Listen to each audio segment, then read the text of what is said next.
Thank you. Tushukuru Mungu Baba na kushukuru kwa sababu wewe ni Mungu mwenye uwezo na mwenye mamlaka.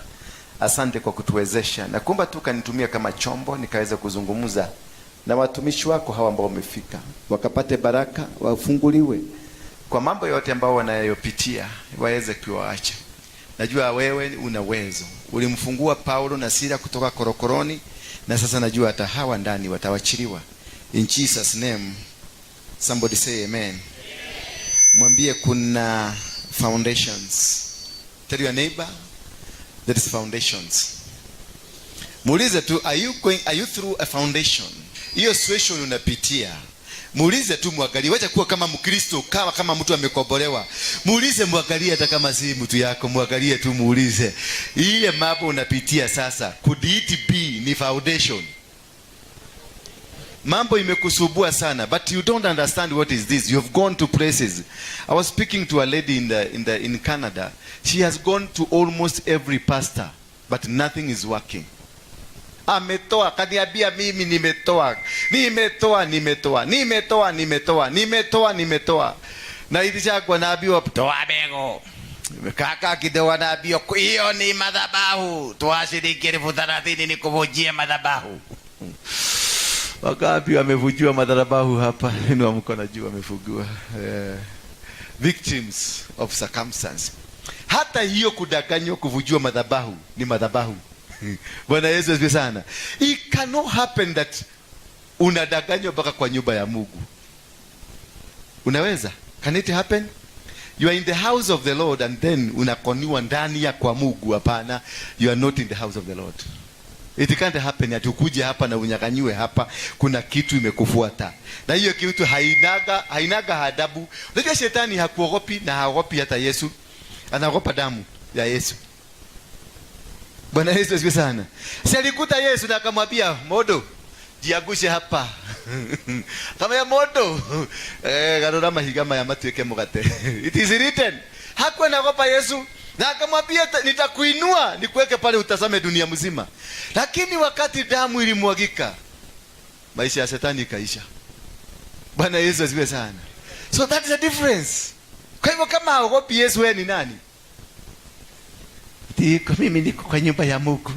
Yedadire makwe kwedu kata ya Ngai. Na dukate ya Ngai mayaje tiria girima na matatu. Naje tia girima na matatu na gotiri odo wahiane kire. Ndemuhuragira thimo ndoya wedaga oya kiate na ni ahonire. No. Kuna mjamaa mwingine sijui wa Bahrain. Azini Bahrain ama ni wapi? Saudi Arabia somewhere. Either Saudi Arabia kama hapo. Wakati nilitakaza watu watume pesa ya nini? Ya chakula ya wazee. Nani alituma pesa ya chakula ya wazee hapa? Ile tulilisha Disemba. Tuliwanunulia chakula. Sasa tunanunua mabrageti. Wangapi walituma? Wangapi walisikia hiyo story ya wazee? Gai. Walituma. Nikusikia tu, mlisikia lakini hakuna kutuma. Thank you. Hata nyinyi mtaseeka. Sasa si walituma.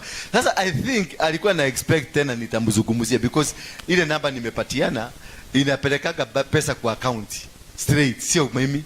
Inaenda wapi? Sasa tukakaa, nikaona mtu amenipigia simu. Pastor, uliona ile pesa nilikutumia? Nikamuuliza, ulituma? Ulituma siku gani? Nikajua ni ile ya wazee. Uliona?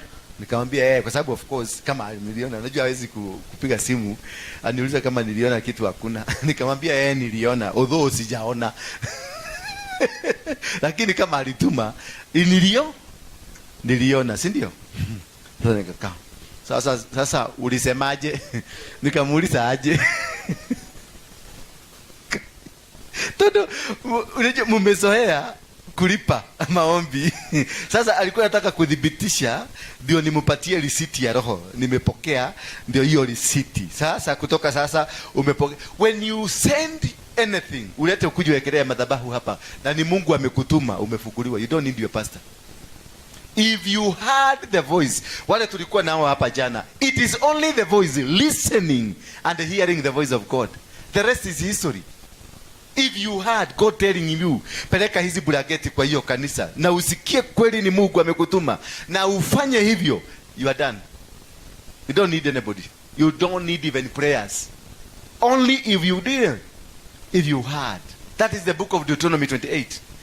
Asema, if you hear diligently the voice of God and obediently you hear from him, then the following will follow you. So you don't need to be preached to. If you have. Lakini kama umeleta pesa yako hapa na umeteza yuko sababu unataka jina yako ionekane kwa TV ama tukutabue kanisani, that is not the voice of God. Hiyo sasa ndio inaitwa conmanship ya maombi. Na wewe ndio conman kwa sababu unataka kuja kunikon ndio nikuombee mimi niende kwa Mungu na yeye ni mkon ndio tushirikiane kukon. Ndio nakutaka kanisa imejaa makoniman na makoni women ya maombi. I cannot be able to say, siwezi kakuzia my prayers, ama naweza. You can't. Your money cannot buy a prayer. The connection only comes if God hears. Daddy, ni mapepo inaenda. If only you can hear the voice of God, that is the direct line of receiving the anointing, receiving your deliverance. That is the direct line. You don't need me. Get it. Nipatie microphone nyingine. Bwana Yesu asifiwe sana. Nipatie tu hata kama ni hizo. Hii inaonekana mmeshindwa kuadjust vizuri. Nipatie hii.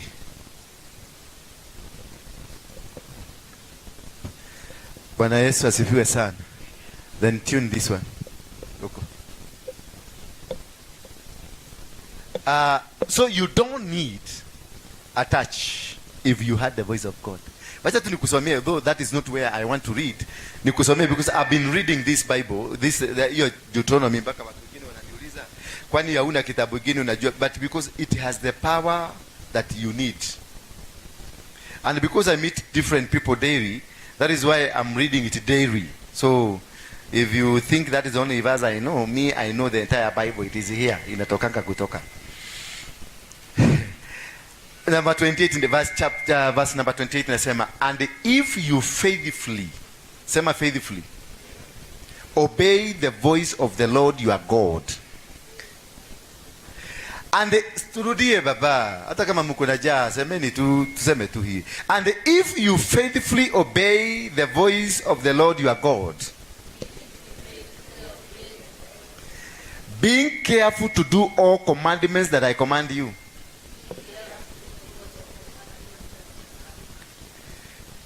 Today, the Lord your God will set you high above all nations on the earth. And all these blessings shall follow you. Hapo umeona pastor? And all these pastors watakuwekelea mkono. Na hizi mambego ndio mutatoa. Na hizi sacrifice ndio mutatoa. It is only obeying the voice of who? Of the Lord. Mungu amekuambia peleka kwa mtumishi wangu 10 shillings. Do not add. Bring the 10, wekelea hapa waenda. Hata usitake akujue. Usitake hata mupatane na yeye, hata mukutane na yeye kwa kaofisi. Don't. Only if you know you have obeyed the voice of God. That's all what you need. And he will set you high above every other nations. So you don't need anybody. You need to hear. Unatakikana tu follow the commands. That's fine. You are walking with God. And when you are walking with God, God becomes your friend. And when God becomes your friend, you are set free because your friend will not let you suffer. So you are suffering because God is your enemy. If you are crying, enemy is not your friend. Hallelujah. Tell your neighbor, if you are crying like me, God is your enemy.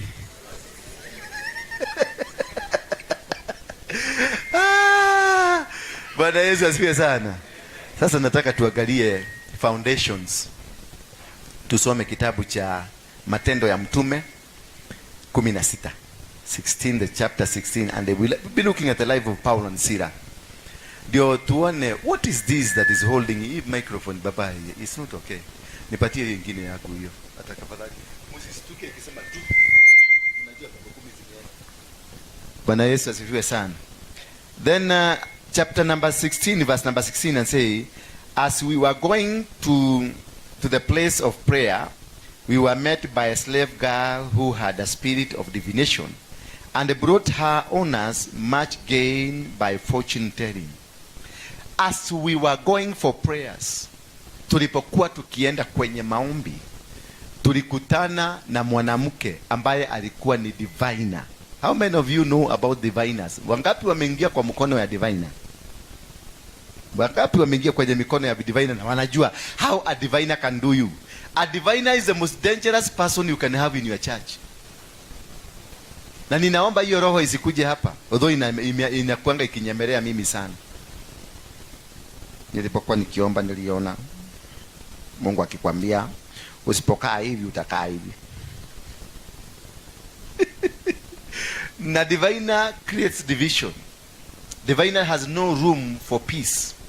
A diviner will bring in, ataleta kitu, atakuta mlikuwa mnakaa pamoja, na ile statement anakuletea ni statement ya kupiganisha huyu na huyu. That is the role of a diviner, to destroy any unity. Kama hii kanisa atakuja na aanza kutoa domereli mingi sana, domereli ya kupiganisha huyu na huyu, na huyu. Achana tu nayo, wasituki wamezoea. Umeelewa? So that is the role of a diviner. Unasikia venye wanatoa sauti. Kwa hivyo mnajichuka sana. Wakikuja na domereli, mwambie hata mimi najua kama Mungu ataniambia. Because they have the capacity to destroy, to bring this church down. They have the capacity to send your man away from you. They have the capacity hata kukolezanisha wewe na mtoto yako. Wewe mama, mtoale guo uliorerete akakonyonya haha, akathi kwira muthuri waku, mama yangu najua naenda. Ndio kimutu kilikuja huko juzi. Si ngombe alikuwa ananunua. Walikuwa na story nyingine. Na ndoa inaanguka because of your own daughter, because she's a diviner. So diviner, if you know you are a diviner in this church, you have no room. I will never spare you. Nitapigana wewe. Wewe sana. Nitapigana na wewe kama nini? Kama nyoka. Nikikira hapo hapo. Aidhiru. Nitapigana na wewe kama nini? Kama nyoka. No matter what position you are holding in this church, I will never entertain. Mimi walinikula 500 nikiwa jela. Walikuta bibi yangu 500,000. Nimeshikwa, nimekamatwa. Sasa hiyo ni sere walikuwa wamesema shoot Waruinge on site. Sasa nimekuja, nimekamatwa, nimepelekwa. Wakakuja akamwambia diviner, yani mama tu kuna kitabaya kichwa. Akakuja akambia bibi yangu, "Hili kikitera babaria isetereka." Hiyo ni roho ya vitisho.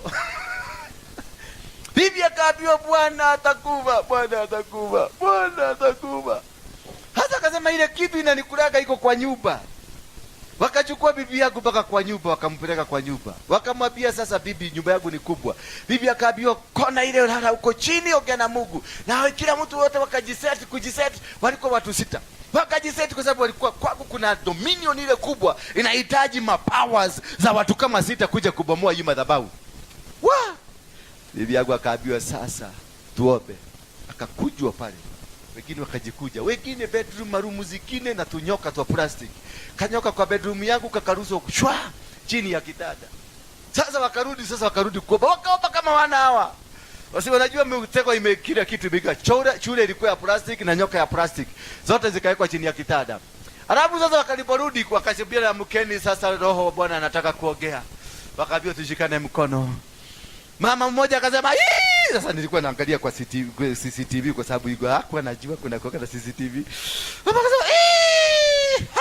Nyoka, nyoka, nyoka, roho ya nyoka, roho ya nyoka." Sasa ikasema kana tutafuta hii nyoka. Bibi yangu akaambiwa ingia kwa bedroom, sisi hatuwezi ingia kwa bedroom ya bwana yako. Ingia kwa bedroom. Wewe uweze utafuta huko, tumekuweka roho ya kutafuta na utaona nyoka. Sasa bibi yangu wakaenda. Kama kuingia chini ya kitanda kaona shwa kanyoka, usi yako na remote kwa mfuko anafinya kanyoka kanafanya hivi. Bibi alitoka bio, akakuja akasema nyoka iko kwa bedroom, nyoka iko. Jesus God, your God, your holy God. Oh God, your faithful. Sasa nasema God ni faithful na ni nyoka ya plastic. Sasa alikuwa anasema God is faithful, may reveal what has been eating my husband. Alitishwa 1,000 ngapi? Ndio hiyo nyoka itolewa hapo. Na walikuwa wanakuaga wamekuchorea, wanajua huko na hiyo pesa. Wanajua. Ili ya 500. Sasa niko kamete, nangangana. Mzuri, Mungu ni mzuri, nikaachiliwa. Sasa nilipokuja nikaangalia kwa CCTV, unajua lazima uangalie kwa mzee ni mzee. Mzee ni mzee, lazima uende kwa CCTV uangalie hivi. Maneno ilikuwa inatendeka hapo. Siku natafuta mambo ya pesa, nikataka kujua kama bibi huyu ni faithful. Sasa nikaona mkolino amekuja, ameingia. Mwingine sasa CCTV kananyesha. Nikaita bibi nikamwambia kuja. Kuna watu walikuwa wametembea hapa. Si mimi nakwambia mimi ni nabii. Kuna watu walikuwa hapa, usinidanganye, niambie ukweli. Akaniambia tulikuombea ndio maana uliachiliwa. Ukaendaje? Akaniambia nikamuuliza ni nani? Ni mama fulani. Hiyo amezaa mtoto nyoka kama yeye, nyoka kuliko yeye. Huyo mama sitaki kumtaja, ni pastor bado, pastor feki. Mnamjua, kila mtu anamjua hapa. Kila mtu amezumbua hichi sana. Nikaitapigia hiyo mama nikamwambia mulikuwa home mkaongea turakohoya ile gayararia. Nikamwambia kuja nikubaie kachai. Na mkuje na hawa watu wote. Siku niko Mungiki. Nikamwambia kuja niwabaie chai. Nikavuka kamurago, kabia keleni pesa hapa. Pesa hapa. Hakuna kutoka kwa hii nyumba kama pesa yangu. Riba barena. No na kaka. Nikamwambia hiyo roho msijaribu hapa. Nitakata mtu kichwa. Sasa walikuwa wamekula wamebakisha kama 400 ililetwa. Alafu nikawekea TV. Nikamwambia chakalieni. Wewe ndio uliweka nyoka?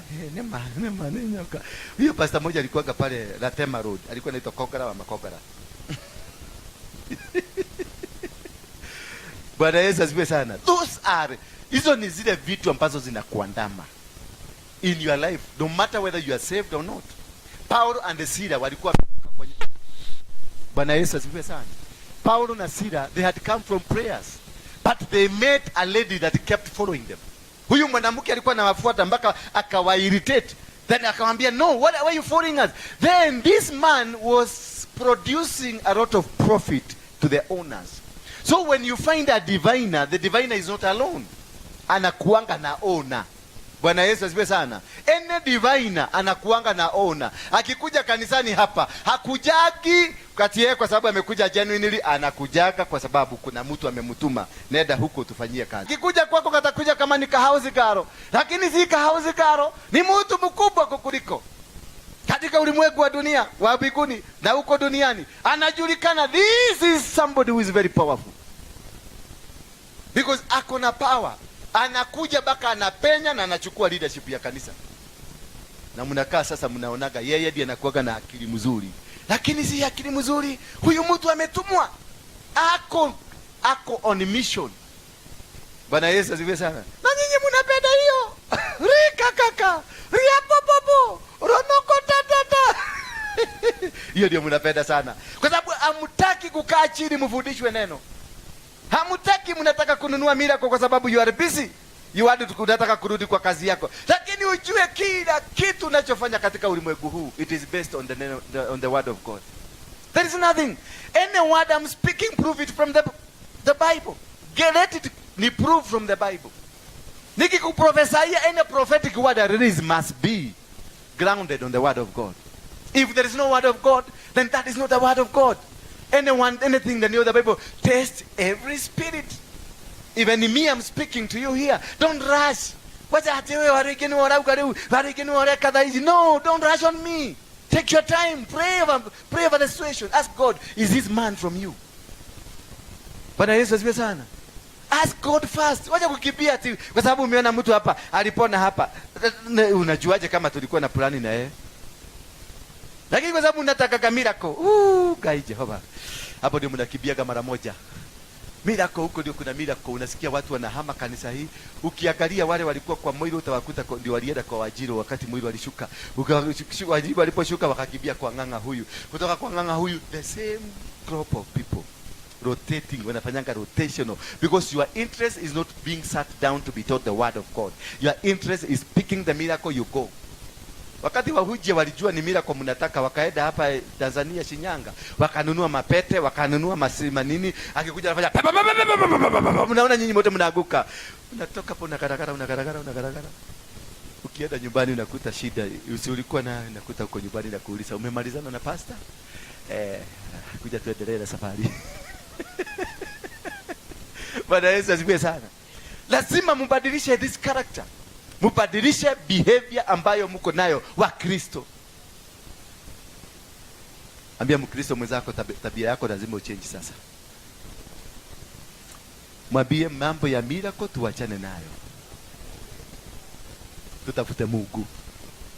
Seek ye the kingdom of heaven, of God, and its righteousness, and everything else will be added unto you. You don't need a miracle from God. You need God to walk with you and his righteousness. Then everything will happen. In fact, a miracle hata haihesabiwi. Nilipokuwa nikisoma hapa Biblia niliona watu waliokoka biguni kukasimamishwa every operation ndio kufanyike ceremony. Lakini sijasikia ati kiwete kilipopona biguni ikatetemeka. Biguni haitetemeki because hata ukienda kwa mganga unaelekea kuna chajo unapona. Is that not a miracle? Ule mzee wa Kabadra ile anakujaga kwa TV ile msugu anakataka kadi kachifu inatoka hivi, unaona imetoka glasi maji imefanyika. Hiyo si miracle? Unakuta mtoto wako anaanza kufanya hivyo, hiyo si miracle? Ukiangalia katuni si wanafanyaga vitu, unaona kitu imefanyika, ile Nickelodeon unaona vitu muujiza imefanyika, hiyo si miracle? Then why are you unanipeleka huko nikafanya nini kwa wagaga? Wacha nikufundishe. Yesu anaitwa Rabii. Mwalimu. He never came to do miracles. He came to teach them the word of God. And that is what I want. Mukae chini, mufundishwe, wachana na miracle. Wachana na kukibiria mtu amekuja. Ati nabii amekuja kutoka Nigeria. Nabii ametukuja kutoka wapi? Nikitangaza hapa nabii kutoka Nigeria amekuja, mtaanguka hapa nyinyi yote. Wangapi waliona ile nabii alikuja, yule alikuwa anawapea wanawake wapate mabwana? Umecheka ni kama ulienda kwa hiyo meeting. Wanawake walijaa auditorium zote za KICC, mpaka wakaeka screen zile marumu kubwa za watu 800,000. Wakaeka screen rumu 3 because of husband. Na kuingia kwa gate 2,000. Alafu ukiingia ndani utoe bego ya kuitisha mzee ule unataka.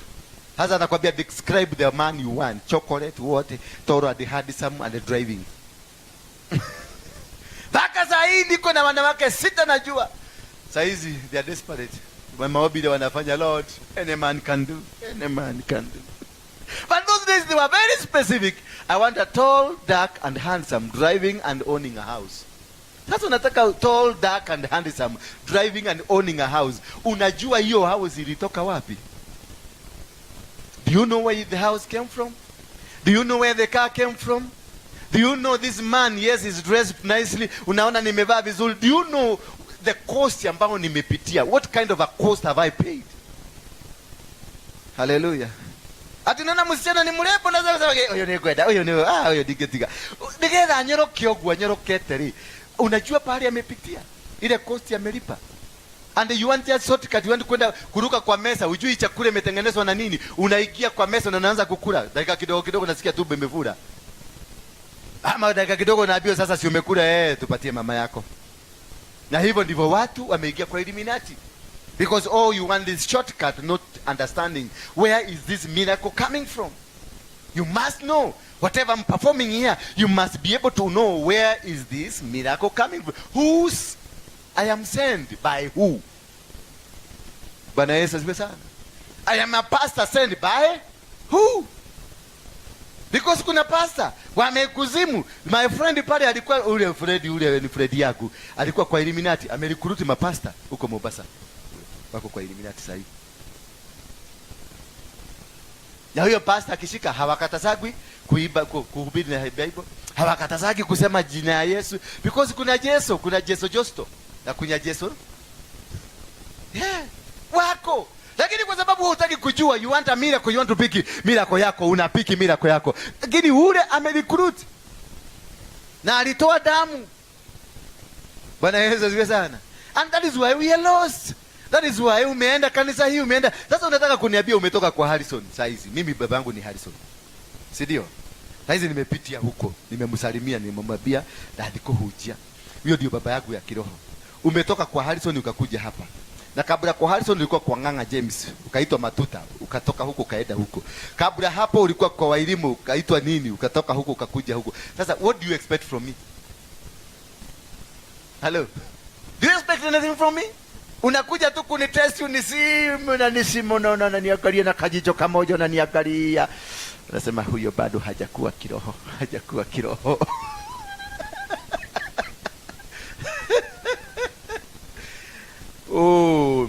Sasa huyu Paulo na Sila waliadamu na huyu mwanamke alikuwa anawafuata mahali popote akaenda. Meaning wakati wewe unatoka mlimani, unatoka mahali popote pa maombi, lazima they send somebody to follow you.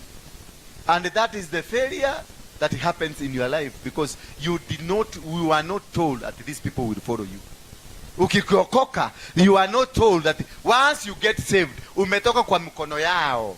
Na ukitoka kwa mikono yao, watakuwekea maaskari ndio wakurudishe kwao. Sasa umetoka hapa, nimekuambia unafika nyumbani unakuta kufuri imewekwa. Haleluya. Umewapewa inakwambia sasa, si ulikuwa kwa pastor. Mwambie afungue hiyo mlango. Si uliachia muujiza fungua kufuri basi. Sasa unaanza tena rika baba barina shete na makataria. Lakini hauelewi kuna msingi ambao unakufuata. Hauelewi kuna tamaduni ambazo zinakufuata. Hauelewi kuna misingi ambayo ilianzishwa na kina mababu ambayo inakufuata. Maana huyu mwanamke alikuwa na nini? Alikuwa na nguvu ambazo ni za kutumwa na watu wengine. And she had honors who profited. Kwa hivyo madivina wote they profit somewhere. Wachawi wote they profit somewhere. There is somebody who's being anapata mavuno. Maana hiyo kazi wanayoifanya kuna mavuno inapatikana. Bwana Yesu asifiwe sana. She followed Paul and us, crying out, these men are a servant of the Most High. So they know you, that you are a servant from the Most High. Si eti wakujui wakikuja kukumaliza, si eti wakujui wanakujua, that you are a servant from the Most High. So what are they doing? They have been sent to make sure that you go down. Because they knew Paul and Silas was coming from prayers. They knew Paul and Silas is a true man of God. So why were they following a true man of God? Because they want to bring this man of God, and they were monitoring, because this man God ametumwa kijiji hii kuja kufanya nini. So they were monitoring to know exactly why Paul and Silas come, and how can we destroy them. Can you know this by miracles? You need to understand the word of God. Jesus never performed a miracle when the devil insulted him. He went back to the Bible. He went back to the Bible, scripture. Akaambia the devil, it is also written. He never said, oh, Shetani toka. Hakusema Shetani toka. But he went back to the word. Because before the formation of this world, the word was there. And the word was. So he went back to God. God is the foundation of the word, and the word is the foundation of God. So when you have the word, you can be able to command a disease. Because when you are sick, you know God said, even if you are going through a valley that is the shadow of what? Of death, I will be with you. Yes, you say a promise of God, and God will do it. When you're in trouble, you call God and tell God, you said you never forsake me nor leave me. Just invite him. Hakuna kitu Mungu ana respect kama promise yake, because he's a promise keeper. Just remind him, if you are, whatever situation you are in, you just need to remind God of a promise. And usaiyo ukimkumbusha Mungu ahadi zake ni kama umempiga geta, umemweka hapa. Unamwambia uliniambia you will never forsake me nor leave me. Ndio. Unasema ndio. But why am I in this situation? Anakuambia you are free in Jesus name. That is all what you need. To understand God. To know why God is with you. And no God, you must be grounded on the word of God. You must be grounded on the principles of the kingdom. You must be grounded that Jesus came and taught us this gospel.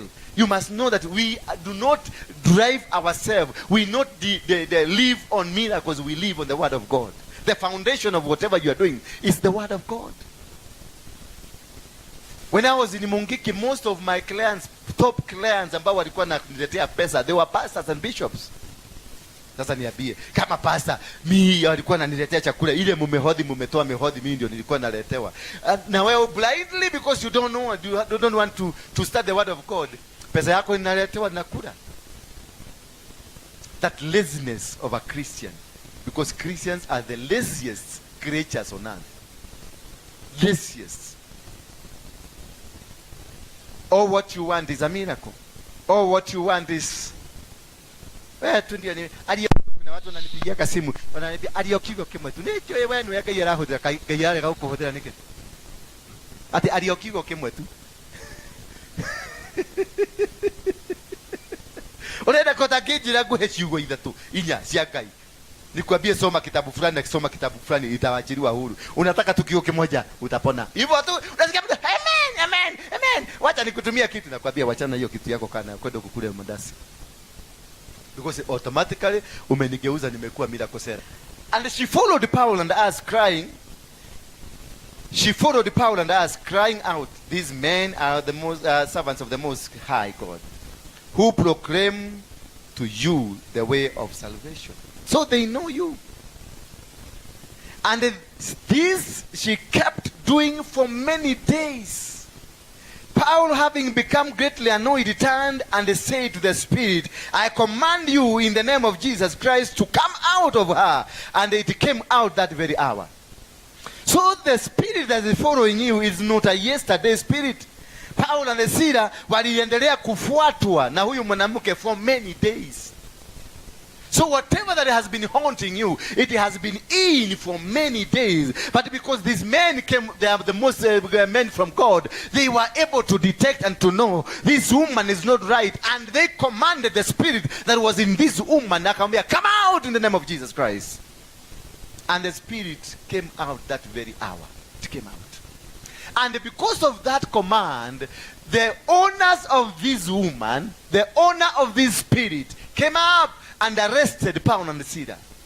Na wakawaweka ndani. Lakini before they took them to the cells, what happened? Once they arrested them, wakawafunga, wakawapeleka kwenye soko. Walipowapeleka kwenye soko, kwenye umati wengi, then a judgment was done. Because soko ile, it was a marketplace where demons were operating. So they had to take this man to the demons, so the demon can control, make a decision over this man. So sometimes when you are breaking out from foundation, there is a repercussion that comes in your life. There is a repercussion that fights. And this foundation, you must understand, this woman kept following them for quite a long time. Until they said, no, we cannot entertain this. So until you say that behavior you have cannot be entertained, it will not go. Paul wakati alianamama, huyu mama bado anamfuata, tukienda hapa ananifuata, tukienda hapa ananifuata, tukienda hapa ananifuata. Then Paul and Silas said, no, we must command this out. Tell your neighbor, you must command that demon out. Hakuhitaji vitu nyingi, alisema in the name of Jesus, come out. Because he knew who Jesus is. He knew the name of Jesus can change. And you kept always ukihegwa, ukiaguka kidogo Jesus, ukienda mahali Jesus, ukifanya Jesus, ukikohoa Jesus. Why is it not working in your life? Why? Because kama siwa kakimwagika Jesus, ukichomwa na sufuria Jesus, ukienda kulala ukihegwa kidogo Jesus, sabuni ikiaguka ukiweka bafu Jesus. Why is this all Jesus working on your life? Oh my God. Oh my God. Am I? Why is it not working? Because you don't know what you're talking about. This is the God, the Bible says, oh, you know, this is a God that they keep worshiping and they don't know this God. Because nilitoka Tanzania, nikatoka Nigeria, nikatoka mahali kwingine with my gods, nikakuja nikafanya miracle and you believed in me. Now you are suffering the repercussions of my God. Bwana Yesu asifiwe sana.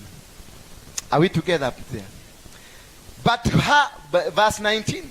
But when her owners saw that their hope of gain was gone, they seized Paul and Silas and dragged them into the marketplace before the rulers. Umeona sasa?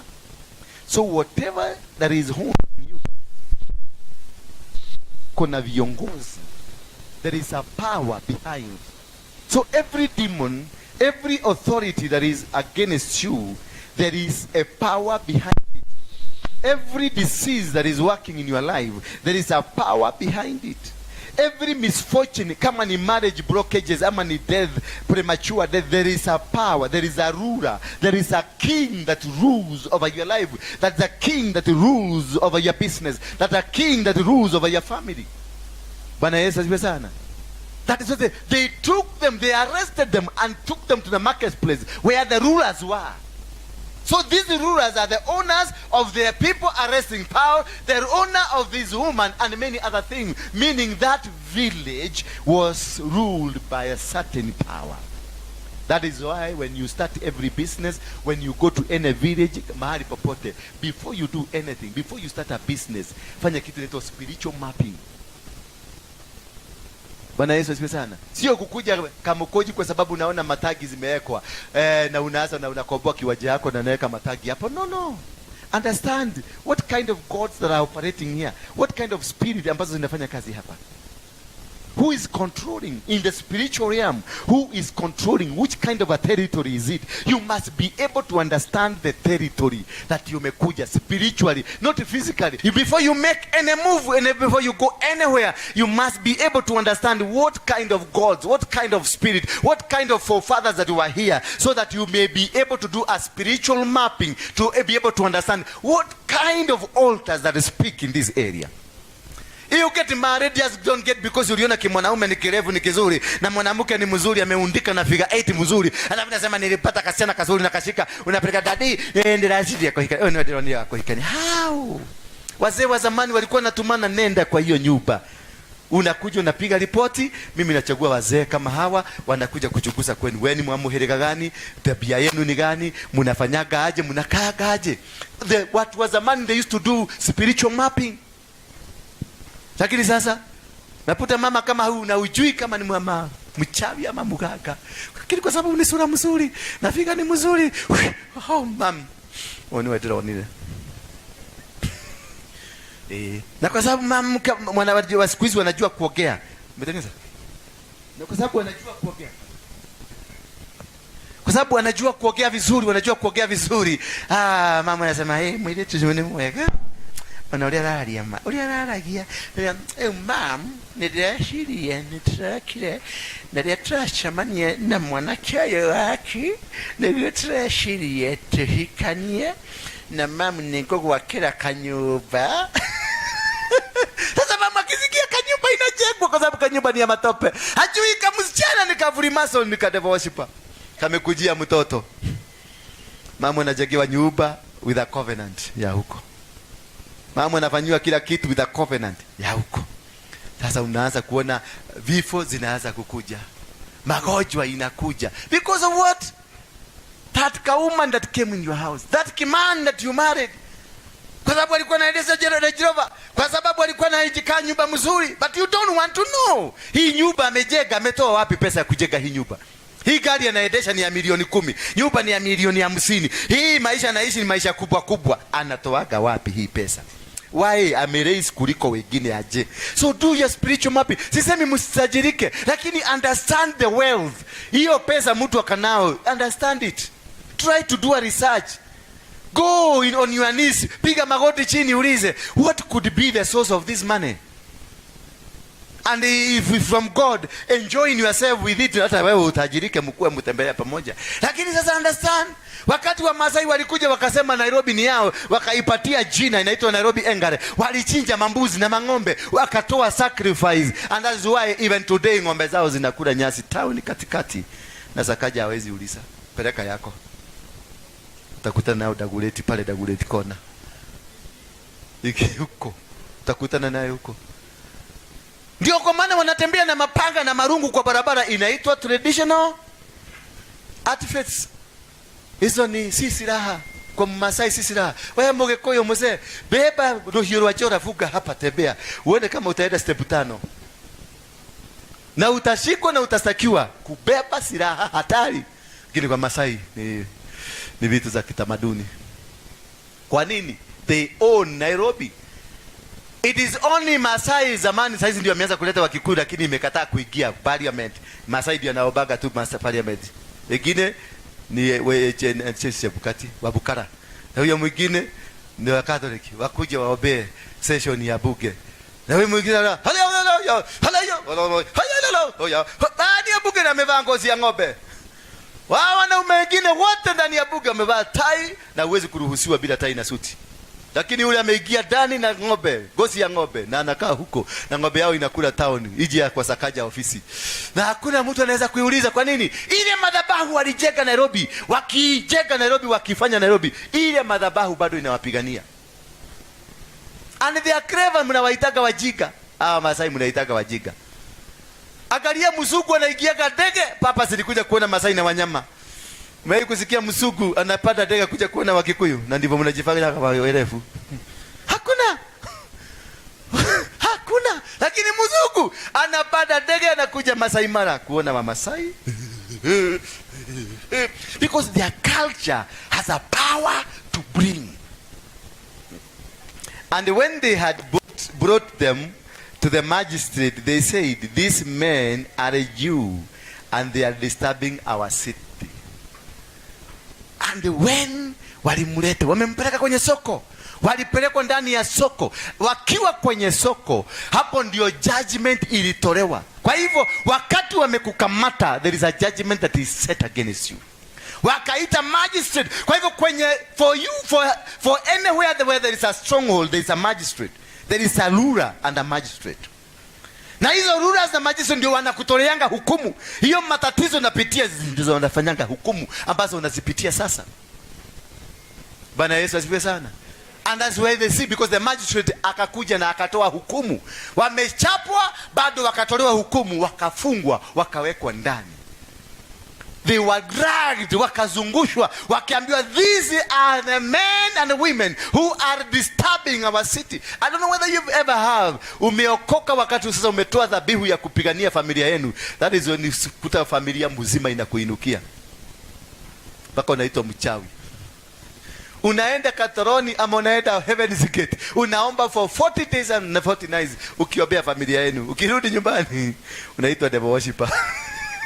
Because the magistrate amekuja na sema, this woman ndio anatristab hapa kwetu.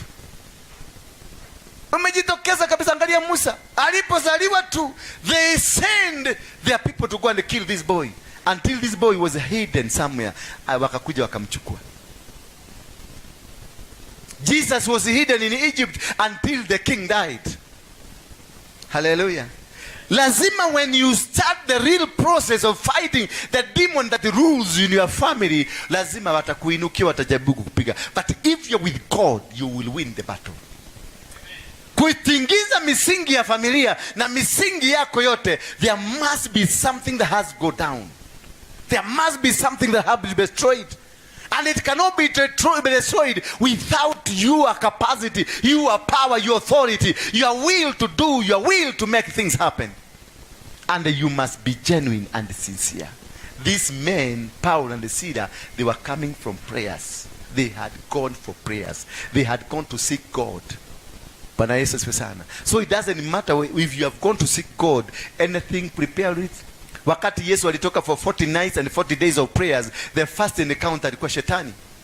Wakati Musa alitoka kwa mlima 40 days and 40 nights, the first encounter alikuwa shetani. Bwana Yesu asifiwe sana. Because ukijua the day you come from the prayers, na utikiswe kidogo, jua umewaguza. Lakini kama utaenda ukuta wanakukaribisha, ndio wanakuwekea chakula kwa meza, ujue you wasted your days and your times. Bwana Yesu asifiwe sana. You must understand how to fight these things. He thinks you kusema ora papa ora keke to. No. It's about fast. Before you come and tell me to pray for you, I need to understand, what am I praying for? What am I praying against?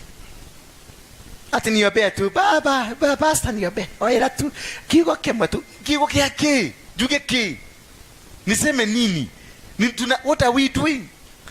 Si maombi si maombi tu. Maombi ni kuelewa what kind of a demon. When you go to the doctors, wanakuamtuma, ukienda kwa consultant anakuandikia karatasi na kuambia enda labu. Ukienda labu unapimwa, anakuja anajua I am treating malaria. Lakini ukienda kwa general practitioner na kuangalia hivi, fungua macho na kumulika, fungua ulimi unamulika. Hapa unasikiaje? Na finya. Hapa kwingine nasikiaje? Anakuambia H pylori. Hiyo ni H pylori. Kuna mtu mwingine hapa alikunywa madawa hapa ya H pylori. Nikamwambia nisione kikunywa tena, hakachakufa. Na ni mapepo kakucelebrate kakwenda celebrate ilikuwa nini? Ilikuwa birthday yake. Kalifikisha miaka ngapi? Kalikuwa kanafikisha miaka ngapi? 24. Tuka hapa. Birthday kwa sababu kako destined kuuliwa kasipite mwaka. Kakakata keki hapa kwa. The following day kalibebwa. Kalikuwa kapelekwa Mama Lucy. Kufikishwa huko Mama Lucy kanaambiwa ni H pylori. Nikamwambia usikunywe hizo dawa, kufa zitakuzika. Because ni destiny. It is a demon of destiny. Inataka kumuingiza kwenye mitego ya kishetani. Aanze kukunywa madawa. From there hiyo kidoda inaingia kwa sababu hii kitu inaenda kutibu kitu hakuna, lazima itatengeneza kitu yake. Bwana Yesu asifiwe sana. Mimi wakati nilianza kuhubiri, kitu ya kwanza nilikisimama kwenye madhabahu ya pastor mwingine anaitwa Moreidhi. Nilianza kusikia kisugusugu. Nikiwa hapa kwa madhabahu nasikia kisugu. Mpaka nikajisikiria, nikajifanya ni anointing imeshuka. Kumbe hakuna anointing, ni kapa na shika tunaka hivi. Bado nikasikia ninaenda hivi. Nikaambia Bishop acha niende, nikajisaidia hapa, shika microphone. Nikachomoka. Nilipochomoka nikaenda kwa daktari, nikamwambia nasikia kisugu. Akaniambia ni sukari. Immediately aliniambia ni sukari. Na akaniambia sasa wacha, akaniduga hapa, akaniambia kweli iko 13. Hii sukari imekushika, tuanze matibabu. Nikashindwa sukari aje. Nikatoka hapo nikamwambia wacha niende. Nikaenda Karen Hospital, nikapiga daktari Konyo, ni rafiki yangu. Nikamwambia kuna kitu nasikia lakini sisikii vizuri. Akaniambia kuja. Nikaenda akanipima. Nikamwambia nimeenda mahali nimeambiwa ni sukari, hebu tupime. Tupima kwanza sukari. Akaniambia pana pressure kwanza. Nikamwambia sukari kwanza. Akaniambia tunaanzaga na pressure. Boss, sukari kwanza. Akanipima, akaniambia nitakupima ya mwezi mzima. Akaniuliza, kwani uko na mwili mzuri aje? Ni kama ya katoto. Kumbuka hapo 1 hour ago nilikuwa na sukari ilikuwa 13. Sasa hapa naambiwa iko mzuri, ni kama ya katoto.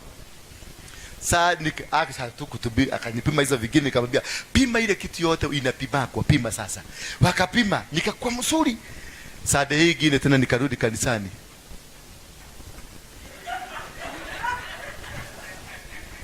Kwenda tena kupimwa, sasa hiyo nikitoka hapo nilikuwa na sukari. Nikaenda tena kwa Konyo, nimwambia tena imekuja. Hebu kuja tupime. Akaniambia ni kama ya mtoto. Bwana Yesu asifiwe sana. When you are getting into your destiny, there are those things that will be sent to make sure you don't get there.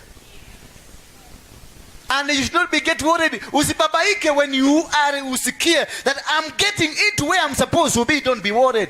Naaman aliambiwa aingie ndani ya maji. Sio kumaanisha safari moja haingemponya, but alikuwa na generational curse of 7 generations. And each generation was 150 years. Bwana Yesu asifiwe sana. So ile kutubio generation inaenda. Tena tubio generation inaenda. Mpaka 7 zote zikaanguka.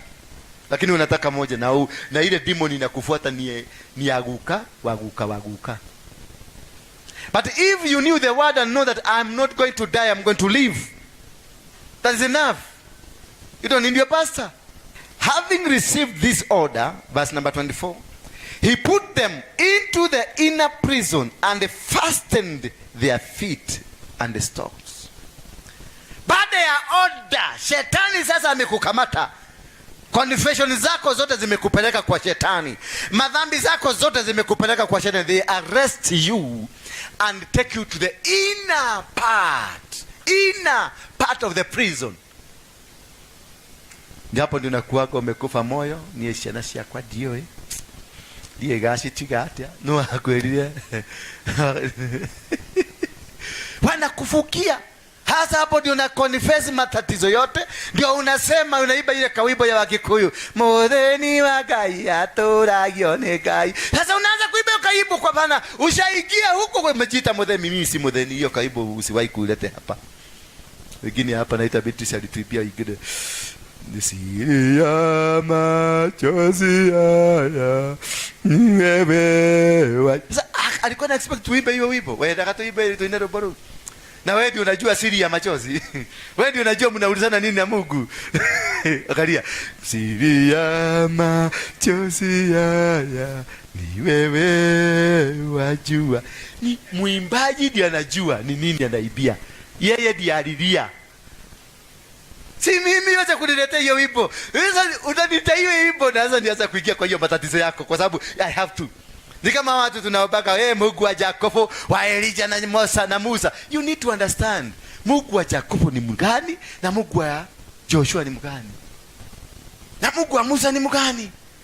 Ndio ujue wakati huu unaitisa Mungu mgani? Ukiitisa mtu wa Mungu wa Joshua, ujue Joshua alipigana vita from one go mpaka mwisho. Ilikuwa vita. Sasa ukiitisa Mungu wa Joshua ataharoroka Mungu wa vita. Unasikia vita imekuinukia. Bwana Yesu asifiwe sana. Ukiita Mungu wa Musa, ujue Mungu wa Musa alidili na kitu inaitwa nini? Jagwani. Utaingia kwa jagwa. Kwa sababu he has to come as a God of Moses. Bwana Yesu asifiwe sana. Ukiita Mungu wa Joshua, he will come as a God of Joshua.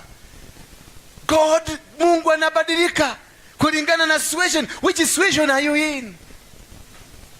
Bwana Yesu asifiwe sana. So you need to understand your God. And you can only understand God by understanding his word. And understanding what Mungu wa Joshua alimkuja akamwambia Joshua, nimekupatia Jericho. God gives you, nimekupatia biashara. Ukiita Mungu wa Joshua, lazima atakupatia kitu. Lakini atakwambia nini?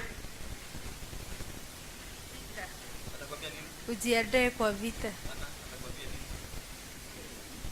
Be strong and courageous.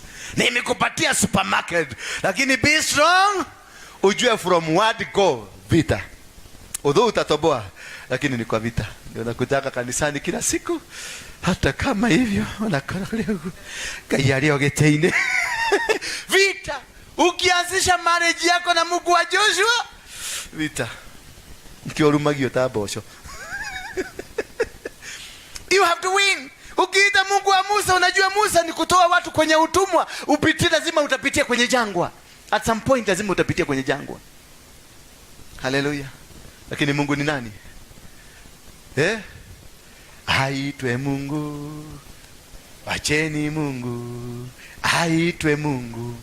Bwana Yesu asifiwe sana. Tumwache huyu Mungu aitwe Mungu, maana ni Mungu. Mimi wakati mmoja nikiwa prison committee, wamenaongojea siku 3 ni nyongwe. Huyo mzee alikuja, anaitwa Giga, anakuja, alikuja kamiti, kamzee kafupi tu. Naonanga watu wafupi na wagopa. Kama haka. Alikuwa kamzee kafupi kama haka tu. Alikuwa kanazipitia hapo kodemu inaitangwa hiyo block inaitangwa kodemu B. Anakuja, haige. 3 days remaining.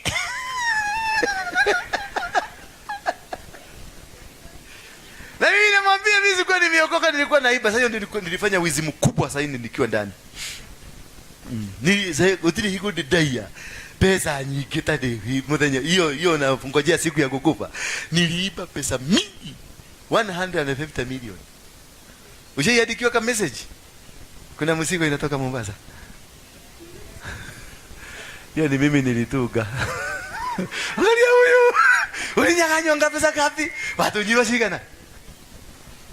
Toloni dumiro kaigi muno ka. Oh yeah. Ama container na agoro die how they ni. I created that content. Na nilitumiwa pesa. Zilikuwa zinawekwa kwa account. Kaya oh my God. Na ratu leo na nikira hujeria. This man arudisha hiyo pesa yetu. Wewe. Mungu aliniambia atanijengea nyumba nikiwa prison. Na sasa hiyo nangoja siku 3. Hiyo mwezi nilikuwa na mwezi mmoja niliiba hiyo pesa yote within 1 month. Na ile ka message ya Mogeke umeongea maneno baya ya Mogeke. tuma 10,000 ya kununua busi. I'm the one who created. Money was flowing like nobody's business. When God is with you, he will command blessings from any quarter. Bwana Yesu asifiwe sana. In the government quarters, they were eliminating a problem. But in the heavenly quarters, somebody was being blessed. They might have condemned you. Na wamemalizana na wewe. That was it with them. When they said so, God began a process with you. Bwana Yesu asifiwe sana. Waliponipeleka kwenye mashini, wakanishika, nikaambiwa nikanyage mashini, ni mabati imekaa kama hivi, mabati na kanyanga hapa na kanyanga hapa, kisha unavulishwa kikitu cha black, unawekwa mkanda hapa. Sasa wanaifungulia pale button, inafunguka bati, inafunguka, unaanguka. Sasa unahang. Mabati kakataa kufunguka. Na imagine imepora watu, lakini mabati imekataa kufunguka. Sasa hiyo nyumba kwangu inajengwa. Sikuambii ni wapi, usikuja kuanza kusema hii ni ile pesa yangu. Kule nyumbani nyumba inajengwa, natumana pesa tu zinakuja zikichukuliwa. Nyumba inajengwa, lakini hapa wanajua ninaenda kukufa. They have said you are going to perish. This is the end of you. They have made their decision. They have made their vindication. Wamefanya kila kitu. Majaji wametoa hukumu. Magistrate ametoa hukumu, mfungiwe ndani. Wakati walitoa hukumu, walifika mwisho na Mungu naye akaanza safari mpya na wewe. They wanted you ufike mwisho. God is waiting for you to come to the end so that he can start with you a journey that he is going to win every battle. The mabati refuse. Sababu ya mzee nilimwambia mimi sikufi, wewe ndio utakufa. Na by the way kalikufa. Mimi nimwambia sikufi. Taka hii. Jiga kwenda. Kana mimi taka. Tutakutana. Sasa wakati kalinivalisha hiyo kitu kaliniambia, kuvuka taka. Na hata nikiwa na hiyo kitu nikamwambia mimi sikufi. Waliita mpaka ule Chief Justice akakuja mpaka huko ku witness. Ati mashini imekataa. Na sasa mashini ikikataa safari moja, that's the end of it. Hauwezi zinyongwa, kifuko yako imeisha, unatolewa. Haleluya. Mwambie mwenzako mashini itakataa. Nimefika karibu na mashini ikatae. Itakataa hata kama wametoa amri, hata kama wametoa hukumu. Hiyo ni hukumu yao. Hukumu ya Mungu inasema tunaanza safari. And from that day, I've never gone to jail anymore. Hallelujah. And from that day, it has been a blessing after blessing. It has been a blessing after blessing. Bwana Yesu asifiwe sana. And this is what is going to happen to you. Mwenye aliniombea akaniambia hautakufa alikuwa rapist. Na alinyogwa, mimi nilitoka.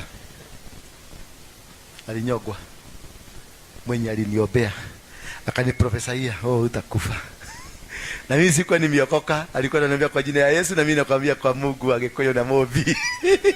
But when the word or the power, the word from God, the man of God is released to you, it works automatically. It doesn't matter who is saying so to you. What matters, it is the end of them and the beginning of you with your God. Hallelujah. Then what happened? In verse about midnight, Paul and Silas were praying and singing hymns to God. They were doing what? They were praying and singing hymns to God. They were not looking for miracles. They continued to praise their God. They continued to praise who? Their God. They did not move from one cell to another cell seeking na kupapatika kuambia Mungu, aliwekelea kiwekelea hapa ukakigoke matu netokolekelelio. They didn't go for that kigokemwe. They sang and did what? And they were praying and singing hymns. That is all what you need. When Jehoshaphat was told about an attack, an impending attack against their nation, God told Jehoshaphat, stand still and see the salvation I'm about to bring to you. So wacha wasiwasi mwingi kurukaruka kwenda hapa na pale. Sit down and wait and see what God is about to do to you. Just sing and praise God. Jehoshaphat aliambiwa usitengeneze jeshi, Usitengeneze jeshi. What he did, he summoned watu wote, they went into a fast, wakaenda kuomba. Akawaambia to fast. That's the 2 Chronicles chapter number 20. He summoned the entire nation kuja tuombe. Na wakati waliomba, mnabii akatumwa, akaambiwa just don't prepare an army, prepare a praise and worship team, because God is going to do the battle for you. Don't prepare what you are doing. Don't prepare all the forces you are trying to raise. Don't prepare even to travel to Kampala to see Kakande. Don't even go to Mombasa. Don't even go to Nigeria. Don't even go to South Africa. Just prepare, sit down. Praise him, worship him. Sit down and see the salvation that is about to bring to you. Hiyo ujio na zingine wachane nayo. Kwani Ezekiel anaomba Mungu mgani? Si anaomba Mungu yule mmoja. Hayuko kwa kijiji yenu? Is that God not in your house? He's in our house. God is saying, I'm omnipresent. I'm everywhere. But because you are lazy in seeking for God. That is why you want to jump and go there. You will die a poor person. Jehoshaphat was told, sit down and see the salvation. Why? Because they had decided and chose to praise God. When you praise your God, you worship your God, he will do everything for you. Because God is waiting for you to come, my son, come, my daughter. When I say, come, my son, come, my daughter, I'll lift you up. Paul and the see that they were singing and the praising. A singing and the praising, iko na power na capacity yake. When you praise and you sing, there is a power behind the praise and sing. And this praise and sing will change every situation that you are in. So take your time to praise. Take your time to pray. Take your time to go to the mountain. Take your time to go to God. There is a power behind it. There is a force behind it. Listen here, the power.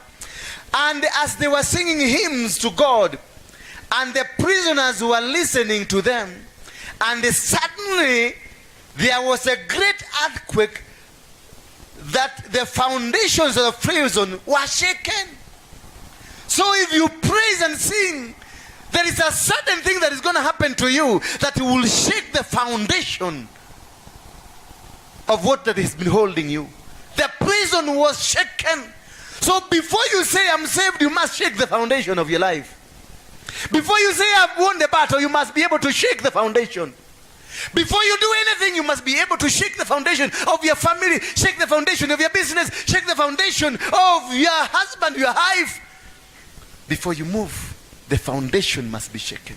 And the foundations are never shaken by your money. They are shaken by the worship. Foundations, they don't care. They are not scared of what you can give to the altar. They are never scared of who you are. They are never scared of which kind of a man you are. The foundation is scared of the worship that you give to God. And when you give a true worship to God, God says, I will do the battle for you, because from today henceforth, this battle does not belong to you. It belongs to me. When David went in, akaambiwa, akakuja akakuta bibi zake wote wamechukuliwa, watoto wamechukuliwa, mambuzi zimechukuliwa. He went into the inner room and asked for the ephod, akavaa ephod, and then he worshipped God. And he told God, is it right for me to follow? Then God said what? Sure, go for them. You shall get them plus what they have. When Jehoshaphat decided to worship God, the enemies walipigana wao wenyewe kwa wenyewe. The third day, Jehoshaphat aliambiwa, nenda uchukue mali. Alienda kaokota for 3 days, mpaka wakashidwa, wakarudi nazo. Bwana Yesu asifiwe sana. So the foundations are not shaken by the money you give here. The foundations are shaken by the praise you give to God. He's the one that will shake the foundation. Not that elfu 30 ni kuvujia madhabahu. Hii ni madhabahu. Hakuna elfu 30 ilitumika hapa. They sang. Mpaka prisoners wengine walikuwa na waangalia the way they were worshiping, the way they were praising God. They were looking at him. They were looking at them until the earthquake came. Ng'ang'ana ulete earthquake kwa maisha yako. Lete earthquake kwa biashara yako. Lete earthquake kwa familia. Lete earthquake katika nchi. I am bringing earthquake hapa Kenya hii, lazima iingie. Hii Kenya lazima earthquake iingie. Yes. Hata mkiongea, nikimwongelea kiama mwongeke yes, nikio. Earthquake lazima iingie, mwambie mwenzako earthquake itaingia. Ona hivyo tuweke wa mwongeke. Yes, lazima itaingia. Why? Because I know the secret. It is about praising God. It is only God who can do the battle for you. It is not your husband, not your wife, not your business, not your money. Money is just bit of it. But praise God and worship God. They sang hymns and they worshipped and praised God. That's all what you need.